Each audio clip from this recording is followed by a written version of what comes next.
eu vejo muito essa necessidade de ter um propósito pelo qual você possa crescer, Sim. né? A gente cresce, a gente sai do secreto para o público por causa de um propósito. E se não tem um propósito, não tem o secreto. E não Uhum. gera nada público, né? Então, se a gente se envolve, participa na igreja e está disponível às oportunidades que Deus te dá, por mais pequenas que elas sejam, elas vão te levar para grandes projetos, Uhum. né? E a gente vai falar sobre missões hoje, pensando nisso. A primeira viagem que eu fiz de avião, até não foi missionária, mas foi para os Estados Unidos. Eu tinha, foi em 2003 na época. Eu nasci em 77, então eu tinha 26 anos. E eu falava para os meus amigos assim: eu saí de uma rua de terra, de bairro, do meio daquele gueto, para desembarcar em Nova York. Foi um milagre de Deus na minha vida. E não foi por causa de que eu era melhor que os outros, mas eu acho que olhando para trás, lá atrás, eu vejo Deus ver o nosso coração. Ele sabe onde ele pode nos colocar que não vai nos gerar orgulho, vaidade, né? Uhum. Então, Deus nos lança longe quando a gente realmente tem um coração nele, né? E cuidar com isso, para que o nosso coração não se perca nesse processo, né? Então, de cuidar de transparência ali na igreja, ninguém queria muito aquela função. Eu não queria fazer, não sabia fazer nada mesmo. Aquele trabalho era fácil para mim, né? E Deus começa a aperfeiçoar a gente nos começos mais simples, né? Uhum. E é até interessante isso, porque o senhor falou que se converteu e queria servir. Isso é muita essência do coração de Deus, porque Deus ele nos chama para sermos servos, né? Ele nos chama primeiramente para servir. E a partir disso ele vai desenvolvendo o nosso caráter, ele vai desenvolvendo o nosso ministério, o nosso propósito, como o senhor disse.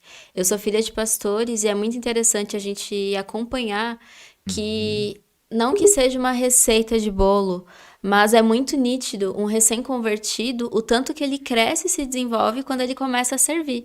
E às vezes, como o senhor disse, não é um líder de louvor, mas é como o senhor trocando a Uhum. transparência. Transparência. Você não pegou essa Não peguei parte. essa face, mas eu sei o que o senhor está falando. Aham. Vi em fotos há muito tempo. Sim, tinha alguns séculos atrás.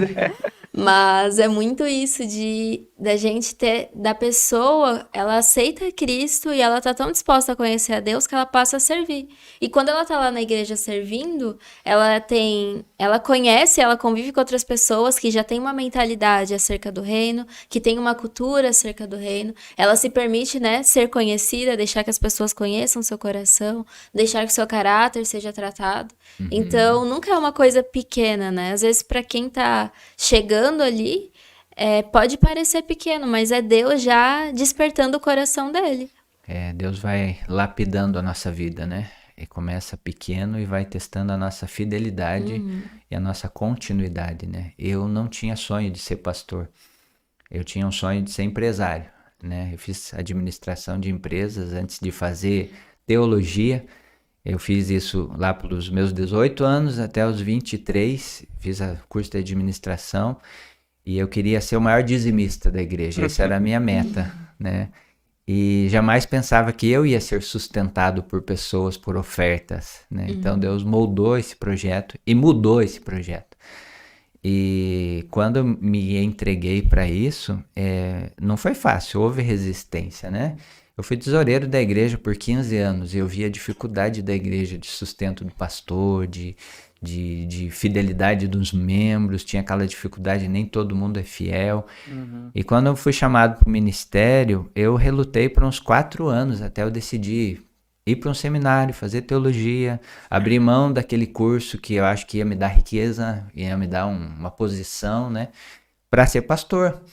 E eu penso assim que eu não fui eu que escolhi Deus, Deus que me pegou, né, Deus que me levou para essa porta É. do chamado, né. uhum, E Deus me levou para a igreja local e eu pensei que ali era o meu lugar fim, né? Que não tinha mais perspectiva de horizonte. E até antes, no off, quando nós estávamos conversando antes, eu não tinha essa perspectiva missionária que Deus tem me levado a ter hoje. Porque Ele vai abrindo a nossa visão à medida que a gente vai deixando Ele trabalhar em nós e nos moldar, né?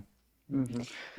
Você falou um negócio bem interessante que até eu parei pra pensar, né? Que antes você queria ser o maior dizimista e tal, e aí hoje tá sendo sustentado e tal, por pessoas, por oferta. Foi o que eu parei pra pensar agora, porque o meu pensamento também era, pô, quero ter muito dinheiro pra abençoar as pessoas, pra poder ajudar. E aí agora, parando pra analisar, eu tô na situação totalmente ao contrário, na realidade, né? De ser sustentado, né? Isso é muito, muito engraçado no contexto de missões em si, né? Pode Uhum. falar que sim. Não, mas até pegando esse assunto, e é interessante porque para nós, para nosso orgulho, fere muito, né? Eu também, eu trabalhava, então quando eu vim para cá tive que pedir demissão do emprego, e é muito difícil para entender que eu preciso ser sustentada por outra pessoa. Só que na Uhum. verdade não é sobre pessoas, né? É sobre a fidelidade de Deus. É sobre a gente entender que Deus ele tá cuidando da gente. E é algo que eu tenho aprendido a entender, aprendido a aceitar contra a minha vontade, contra as minhas forças. Porque realmente mexe no nosso ego de, ah, não, eu vou ter que talvez pedir uma oferta, eu vou ter que conversar com aquela pessoa se ela quer me sustentar, se ela quer ser um mantenedor, ajudar com algum valor. Então isso ainda é muito difícil, mas ao mesmo tempo a gente vê a fidelidade de Deus, né? Unindo pessoas no mesmo propósito. Porque eu sou chamada para estar aqui. O Senhor é Uhum. chamado para ser pastor. Sim. Mas tem gente que Deus escolheu dentro da fidelidade, do propósito dele, para ser a pessoa que vai te abençoar e vai te ajudar financeiramente, né? E essa perspectiva é muito é, de nós para Deus e não de Deus para nós, porque Deus vê todos nós dependentes dele. Não Uhum, importa se você está no emprego fixo, se você é comissionado, se é você é verdade. empresário, se você é pastor, missionário, ele é o mantenedor de todos nós. Ele Só que que a sustenta. nossa realidade é ver de acordo com a nossa ótica. Uhum, A fé do sustento precisa ser igual para todos, né? Mas quando a gente cai nessa dependência de entender que eu estou do lado de cá e o outro está do lado de lá, na verdade nós somos, como eu costumo dizer, no reino, para aqueles que estão de tempo integral, seja missionário, pastor, eles são solo fértil para que haja multiplicação sobre aqueles que estão sim, sustentando. exatamente. Então são oportunidades que as pessoas gerem recompensa eterna, que é onde a traça não corrói, né? Porque a gente está oportunizando essas pessoas de participar do reino dessa forma. Então a gente lembra aquelas 3 regrinhas básicas de missão. Como você faz missão? Ou oferta, ou ora, ou vai, São os né? pés que vai, Aham. as mãos que contribuem e os joelhos que oram, né? Acho que é alguma coisa desse sentido Sim. aí. Essa eu não conhecia, que Não legal. conhecia. E Mas, essa é a perspectiva. Todos fazem parte do reino. Alguns fazem de uma forma, outros de outra.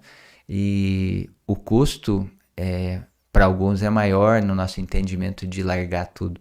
Mas todos estão fazendo parte, né? E Deus é o justo contador, né? Que contabiliza todo ato, toda ação, né? Em função de glorificar o nome dele. Nossa, que interessante isso, né? Porque se a gente parar pra pensar, gostei muito do que o senhor falou, não tinha analisado. A dependência é para todos, Deus ele sustenta a todos, mas o custo que algumas pessoas vão pagar por isso é maior. Uhum. Interessante. Porque a gente associa muito depender de Deus à vida missionária, né? Mas não é. E às vezes, realmente, quando a gente tem um salário bom, quando você tá bem financeiramente, a tendência é achar que Deus ele não tá me sustentando por naquilo. esforço próprio, né? Fui eu que Aham. conquistei, Mas eu que na verdade foi consegui. Deus que te deu, de um jeito bem resumido, né? Foi Deus que te deu a saúde, foi Deus que te deu o trabalho, foi Deus que te deu a segurança de voltar Uhum. todo dia. E aquele dinheiro, se a gente parar pra pensar, é algo que eu tenho feito muito aqui que eu não fazia antes, que esse entendimento veio pra mim aqui na base. De eu tô com esse dinheiro, Espírito Santo, como o Senhor quer gastar esse dinheiro. A gente lê até no Uhum. livro do o Intercessor, né? Do His House. His house, his House. house. E aí ele fala justamente isso, que Deus pediu todo o salário dele. E aí todo o salário que ele recebia, mesmo trabalhando, às vezes ele dava tudo. Tipo, porque era Deus que estava direcionando, aquele dinheiro era de Deus. E quando a gente entende isso, também o nosso nível de dependência aumenta. Porque aí eu Uhum. tô interessada em saber não o que eu preciso, mas o que o reino precisa, né? Essa questão é muito forte, porque a gente tem níveis de entendimento que não são necessariamente de acordo com o que Deus vê, né? Mas eu, como pastor local, eu tenho um sustento de uma oferta fixa e a igreja honra com essa oferta. Todo mês essa oferta vem, né? E isso gera um certo comodismo para mim. quando eu fui inserido nesse ambiente missionário, de uma forma mais assim descarada ou escancarada, melhor dizendo, isso me chocou, né? Porque os missionários estão em lugares que os seus mantenedores não veem, não pisam lá, mas eles dependem desses mantenedores e eles abrem mão do conforto para estar num lugar que muitos não desejariam, não gostariam de estar, porque a luta é abrir mão de conforto, abrir mão de coisas básicas, às vezes papel higiênico, pasta de dente, de luz elétrica, para servir a um povo não alcançado. E a gente se sente constrangido quando volta para nossa casa. Eu tenho banheiro, tenho papel higiênico, eu tenho pasta de dente, eu tenho água quente no meu chuveiro, né? E olhando para as finanças, né? É uma das coisas que Deus me confrontou muito nessa parte de ver a realidade missionária, é a igreja ser mais participativa e ativa, inclusive nas suas finanças, de lançar sementes para fora do seu quintal, para fora da sua Jerusalém, que é a igreja local, que é a cidade local, mas que a gente olha a visão de Deus, né? Para o mundo, para os perdidos, para os não alcançados, né? E isso nos confronta no nosso conforto, porque é fácil a gente fazer o trabalho. E se a gente entrar nesse ambiente de que é fácil fazer o trabalho, a gente daqui a pouco vai deixar o Espírito Santo ali atrás. Só um pouquinho, deixa eu fazer, depois eu peço para você o ver de famoso novo. ativismo religioso, Sim, né? E é uma linha fina. Você pode estar nisso e não perceber. E eu chorei muito esse tempo que eu fui para missões, quebrantado por causa desse ambiente que você falou. Uma fala tua me lembrou a questão da apostasia que nós possivelmente estamos vivendo como igreja brasileira. Porque a gente está muito confortável na nossa Jerusalém. Está muito confortável com o nosso piso, o nosso ar-condicionado, nossa igreja bonita, estilosa, e dá para mostrar no Parede YouTube. preta, né? pra ficar bonito no YouTube. Mas o que eu estou fazendo de relevante para mudar o mundo, né? O que eu estou fazendo dentro da missão que Deus sonhou para mim? O que eu vivo é coerente com aquilo que está escrito no céu a meu respeito, né? Eu preciso me preocupar com isso, não com outras coisas. E é realmente essa perspectiva eterna, né? Porque realmente eu posso ofertar e Deus ele pode me abençoar aqui na terra e vai. A Bíblia fala, né, que pode acontecer. Só que a nossa certeza tem que estar nas nossas recompensas celestiais. É a certeza de que mesmo que eu seja abençoado na terra, e mesmo se eu não for abençoado na terra, na eternidade existe uma recompensa muito maior do que eu posso imaginar. E é realmente da gente, muitas vezes, dar com generosidade, né? Entendendo que a recompensa não é na terra, não é para agora, mas é algo eterno. Não só no sentido de ofertas, mas também tudo que eu faço, todo o modo como eu me envolvo com a missão é de uma perspectiva eterna, né? A igreja local precisa se mover nessa perspectiva eterna que Deus tem. E